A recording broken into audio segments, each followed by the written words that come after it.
Hello friend, हमारी channel chemist point में आपका स्वागत है। हम इस वीडियो में प्राथमिक स्तर विज्ञान एवं सूचना तकनीक के कुछ क्वेश्चनों को कवर करेंगे।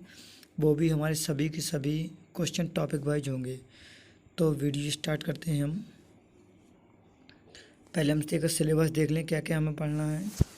तो विज्ञान में हमारा होगा, देखें तो दैनिक जीवन में विज्ञान, गति, बल, ऊर्जा, दूरी, प्रकाश, ध्वनि, जीवों की दुनिया, मानव शरीर, स्वास्थ्य, स्वच्छता, पोषण, पर्यावरण। तो अर्थात ये हमें टॉपिक पढ़ना है।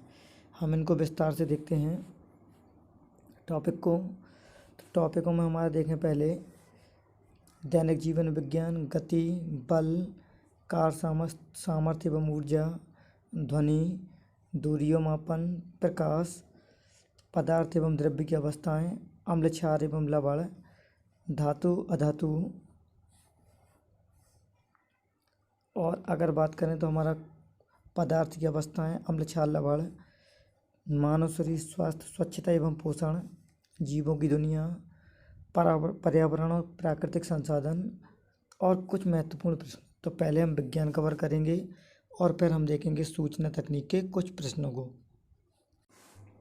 सबसे पहले हम देखते हैं टीचर भर्ती 2018 का जो पेपर 17 मई को हुआ था उसके कुछ क्वेश्चनों को। तो पहला क्वेश्चन है, हमें एक अभिक्रिया दी गई है, ये है, और इस अभिक्रिया को बताना है ये कौन सी अभिक्रिया होगी। तो देखो यहाँ पे अगर हम देखें, यहाँ पे Br और यहाँ पे हमारा OH। तो OH द्वारा यहाँ पे हमारा क्या हुआ है, ये OH यहाँ पे जुड़ा है और NaBr हमारा निकला है। अर्थात कहने का मतलब हुआ Na के द्वारा Br निकला और यहाँ पे हमारा बना है साथ में जो Br था हमारा, या कह सकते हैं NaOH का OH, वो हमारा जुड़ा है इसके साथ में। तो C2H5OH का निर्माण हुआ है। तो अर्थात यहाँ पे प्रतिस्थापन हो रहा है, इसीलिए अभिक्रिया कौन सी होगी, प्रतिस्थापन अभिक्रिया। इसी का दूसरा नाम विस्थापन अभिक्रिया या नाभिक प्रतिस्थापन अभिक्रिया भी कहते हैं। दूसरा देखें किस में दिया है, दूसरा वायु के सापेक्ष में जल तथा कांच का अपवर्तनांक दिए हैं। अब जल के सापेक्ष कांच का अपवर्तनांक निकालना, तो कैसे निकालेंगे, तो अपवर्तनांक का जल के सापेक्ष निकालना तो सूत्र होगा WNG। W हो गया वाटर, G हो गया गिलास और N हो गया हमारा अपवर्तनांक। तो बराबर हमारा होगा NG। तो नंबर ऑफ हमारा क्या, अपवर्तनांक जो है गिलास का अपॉन में हो जाएगा अपवर्तनांक वाटर का। तो यहाँ पे हमारा जो दिया है, अगर हमें गिलास का देखना तो गिलास का अपवर्तनांक हमें दिया है 3/2। और अगर हम देखें जल का, तो जल का दिया 4/3। तो हमने 3/2 अपॉन 4/3 रखा। तो यहाँ पे हमारा हो जाएगा इस प्रकार से 3/2/4/3। 3 हमारा यहाँ जाएगा, 4 यहाँ, तो हमारा बन जाएगा 9/8। तो हमारा 9/8 आएगा। तो 9/8 में 8 का भाग देंगे तो हमारा बचेगा लगभग 1.113।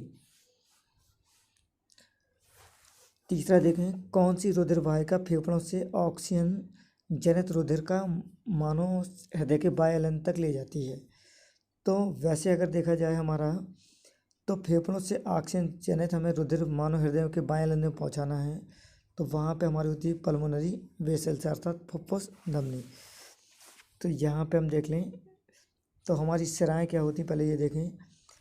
तो वे वाहिनियाँ शरीर के विभिन्न अंगों से रुधिर को एकत्रित करते हृदय तक पहुँचाती हैं, उन्हें हम सिराएँ कहते हैं। अब फुफ्फुस सिरा एकमात्र ऐसी सिरा होती है जिसमें शुद्ध रक्त बहता है, बाकी सभी में क्या है, अशुद्ध होता है।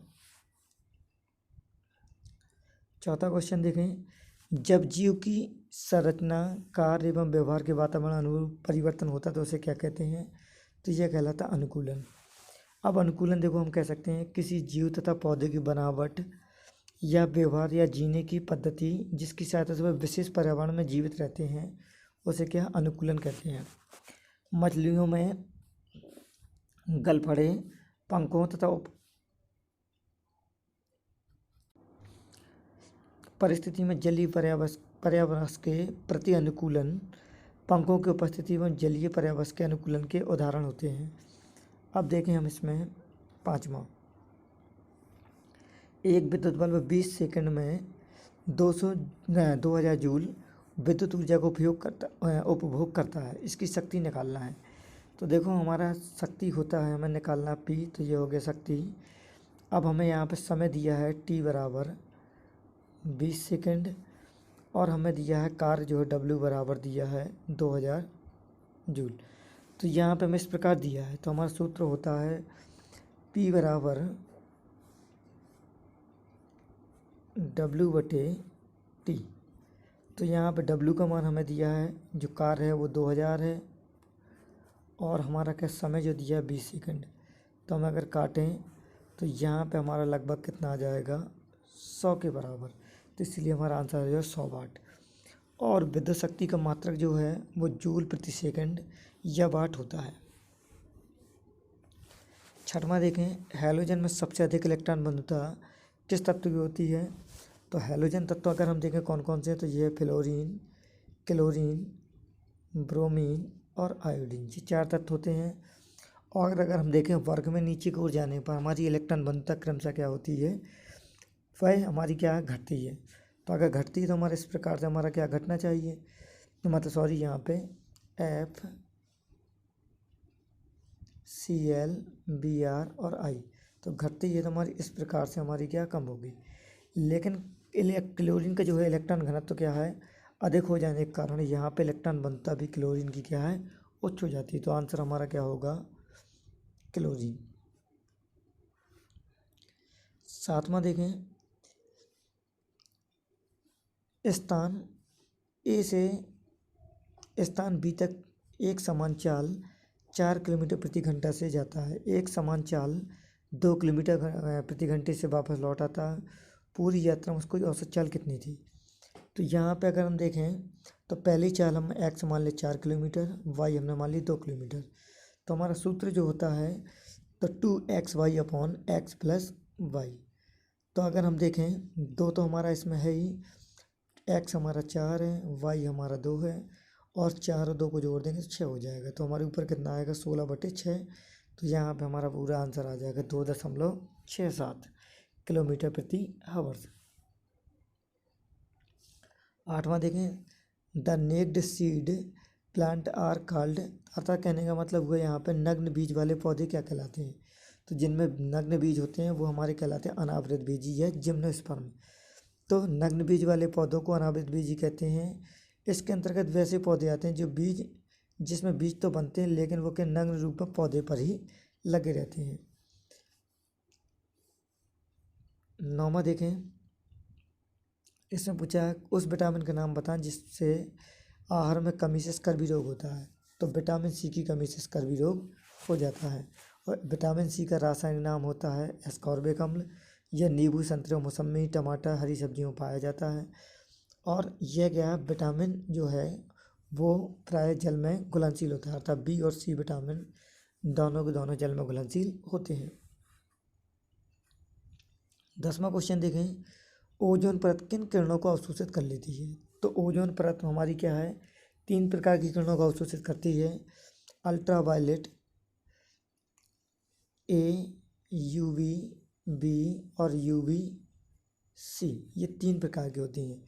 तो यहाँ पे हमारा क्या है, जो सबसे खतरनाक होती हैं वो अल्ट्रा वायलेट सी। तो सबसे ज़्यादा अल्ट्रा वायलेट किरणें क्या है, ओजोन परत द्वारा ही क्या है अवशोषित कर ली जाती है। लेकिन हमें यहाँ ये नहीं पूछा कौन सी, तो हमें केवल बताना पराबैंगनी किरणें। तो अगर हम बता दें कि जो हमारा क्या है सुपर टेट का एग्ज़ाम होता है उसमें टोटल अगर क्वेश्चन देखें विज्ञान के तो 10 आते हैं।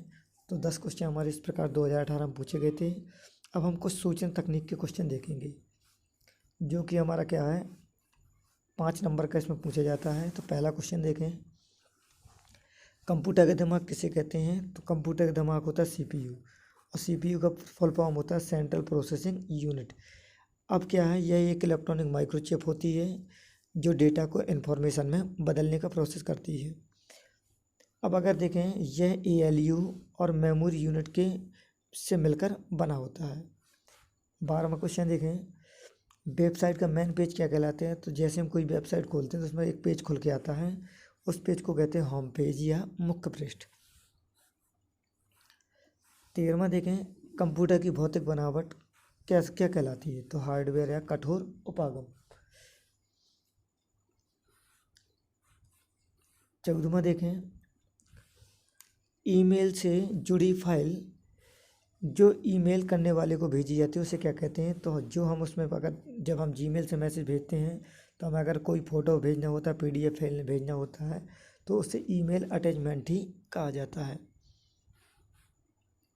15वां देखें, एक डिजिटल कंप्यूटर में डाटा किस प्रकार संरचित रहता है? तो कंप्यूटर केवल बाइनरी भाषा को पढ़ता है, इसीलिए बाइनरी फॉर्म में ही रहता है। तो इस वीडियो में आज हमने 15 क्वेश्चनों को देखा। अब कल से हम इसमें या अगले वीडियो में हम क्या टॉपिक वाइज सभी विज्ञान के टॉपिक और कंप्यूटर के टॉपिकों को कवर करेंगे। तो आज के लिए धन्यवाद।